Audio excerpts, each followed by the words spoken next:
I started off my life fairly normal, like everybody else, you know. I was born into a hospital, brought home, parents, yay, all happy, here's a baby. I was the youngest of four. My brother was really ticked off that I was a girl. There were already two other girls. The dog was a girl. The cat was a girl. But he ended up liking me later, so it's cool. I was brought home and everything pretty normal, but my mom said probably about 6, 7 months, started showing something a little different from the other three. So I have an experienced parent at this point, so she kind of knows what's going on. Grew up, headed on down the road, right? I had this thing called night terrors. Ever heard of that? Yeah, they're worse than nightmares. Nightmares are like, ah, you're up and you're fine, right? Everything's good. But night terrors are a whole new animal. Night terrors, you wake up, you run, or you don't wake up, you scream, you yell, you end up someplace else in the house, and then when you come to, you look around and like, hey, where am I? How did I get here? And my parents are, you went running. A lot of panting parents. So some problems showed up. There were lots of explanations for it. Post-traumatic stress disorder, my mom. You know, moms are blamed a lot.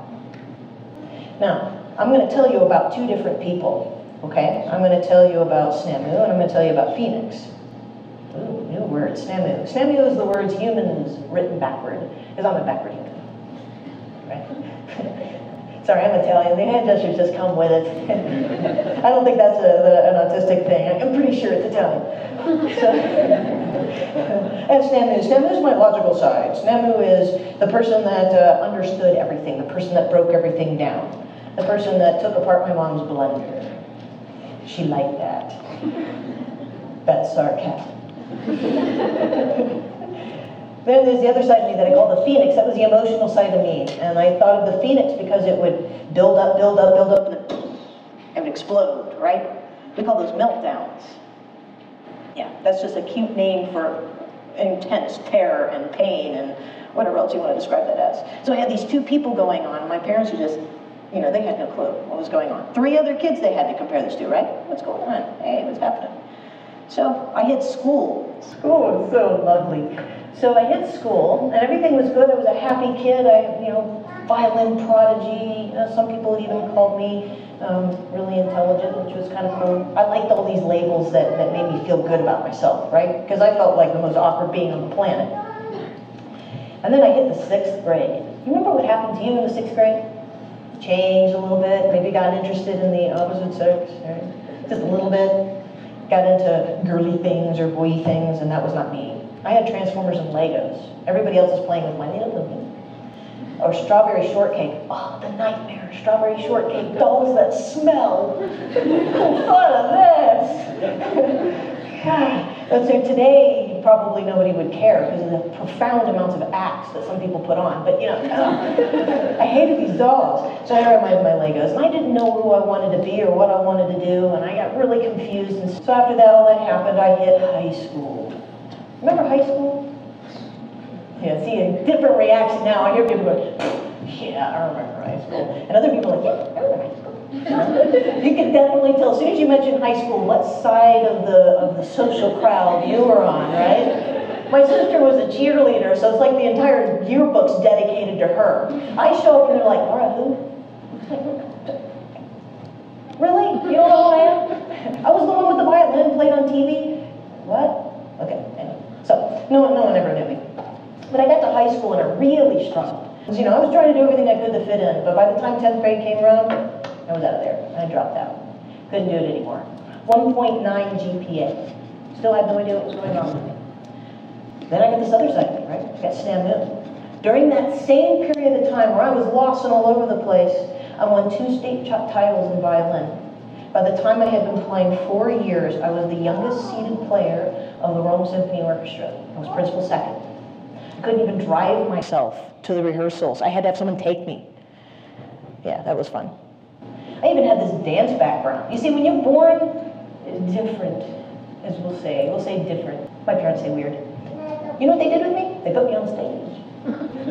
I fit in great with theater people. I love it, you know, because if you just suddenly decide to go into another character, they're like, ooh, great accent. You know, love the facial expressions. You're like, what facial expressions? Sure, I'm making facial expressions, I'll believe it. couple of nervous tics. One of them is my little rubby hand thing. I usually keep some. I have those types of things, and I am autistic. But I am a violinist first. My name is Nadine. That's what I prefer to be called. I prefer to stick with talented or prodigy. I like those words better than say special interest. I'm watching you. I'm going to play a song for you.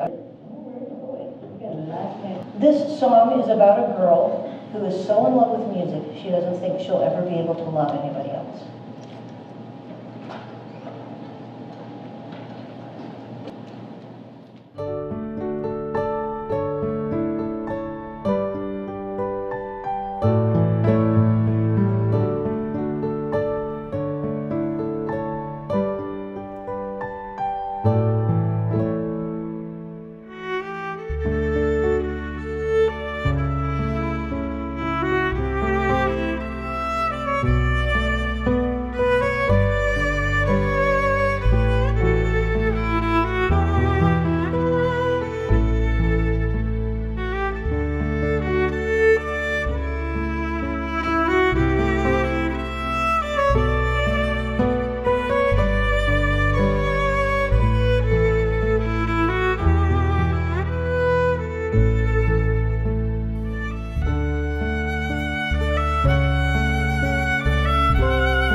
Not understanding what autism was as a kid was like this. It was like waking up in a strange house in a strange room in the pitch dark and trying to find my way through the room.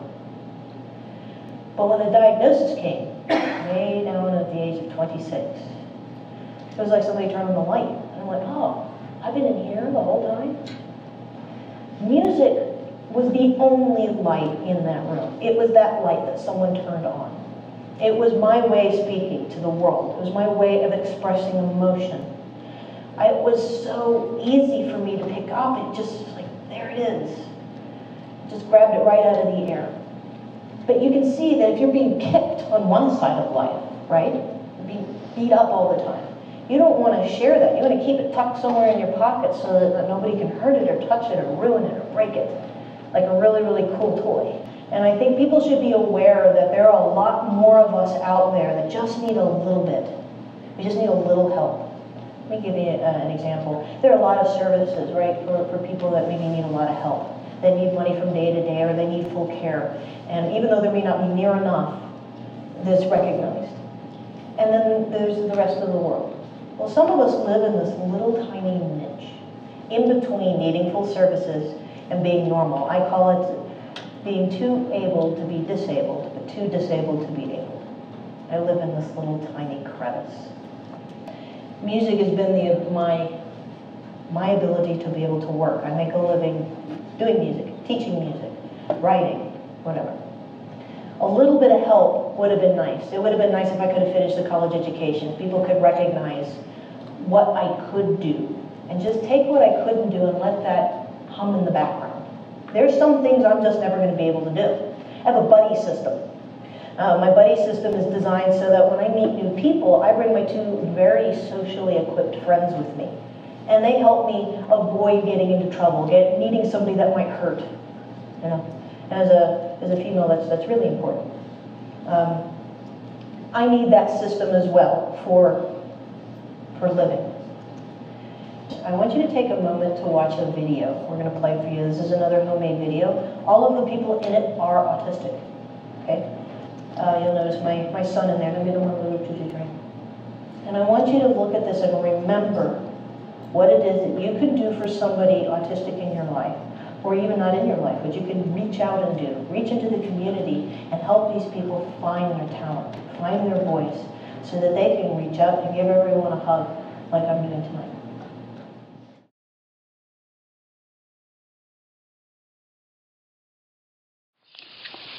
My name is Tommy, and I have autism.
My name is Laura.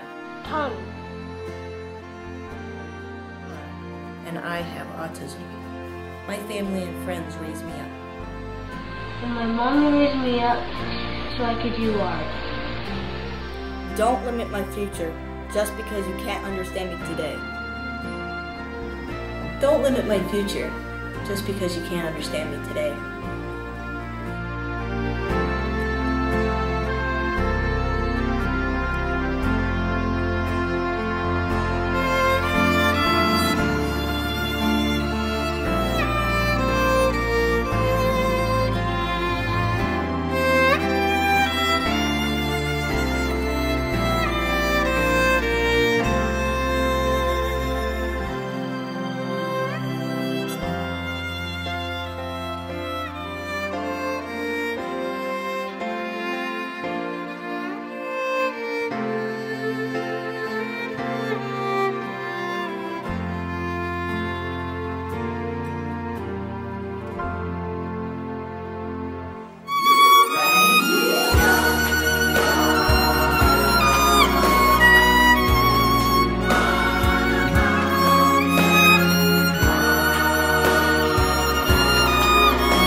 family and friends raised me up so I can be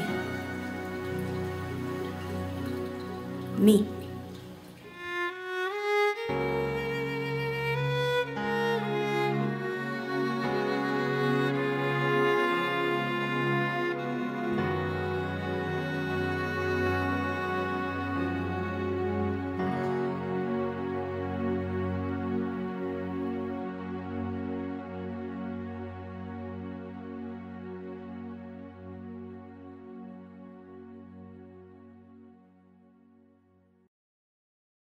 The message I want to leave you with is that the next time you see somebody that just looks odd and they're sitting in the corner, they're all by themselves, reach out, take a minute. You know, reach out to those people, be the difference. You can make a huge difference in the community for people with autism or any disability for that matter by just being sensitive and open to the idea that we just need you to reach out. You know, just because we're born different doesn't mean we're born a failure.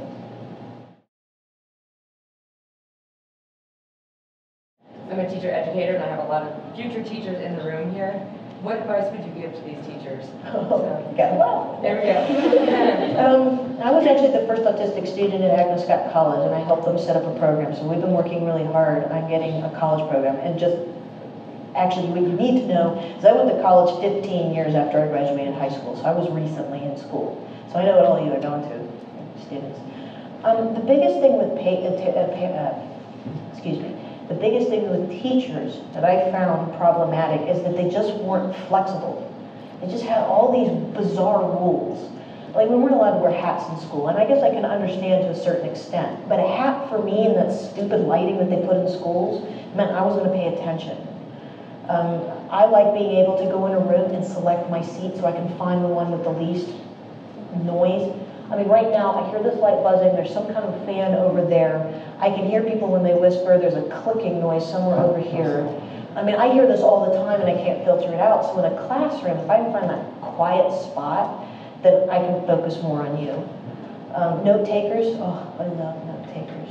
All you lovely note takers, the ones that volunteer in class, thank you, thank you. It's such a big help. I guess just that flexibility, having that individual that's figured out what they need or is working through it and let them have some control. Because we have no control over anything else that goes on inside our head. I didn't mean to scare you. That's not okay. We won't go there. Is there anybody else that would like to ask any questions? I have a question on teaching music to nonverbal children. Yes. What is your suggestion in terms of a method or? I use the Suzuki method with nonverbal autism. Well, I teach that to everybody, but what we love about the Suzuki method is not theory-based. You learn by listening first. And just for any of those of you who are going, Suzuki method, I can read music. That is a myth. How Suzuki method works is that it's taught like a language. You listen, you're immersed in the music, you listen to a CD, okay? You duplicate what the teacher does, and then later you learn to read it. Now, with a lot of my autistic students, learning to read it is just something they can't grasp, but you don't have to with Suzuki. Suzuki's laid out, they know the songs that are coming, the CD is in a particular order, we always learn it in that order. There is something about having a 9-year-old autistic child look at you and smile that, that big goofy smile, and they all come in and hug me now, our little Aspie hugs, or Audie hugs, It's tremendously rewarding. I have one student that sometimes they'll like drop the violin, but they've got these great student instruments that are like impervious. You can play tennis with them and they're fine. And they will do that. We also have a large exercise ball and a weight belt. My studio has also been painted following the ideas of feng shui. I've got a pale green color so it's relaxing. We have a fish tank. I can turn down up the lights so they can't hear it.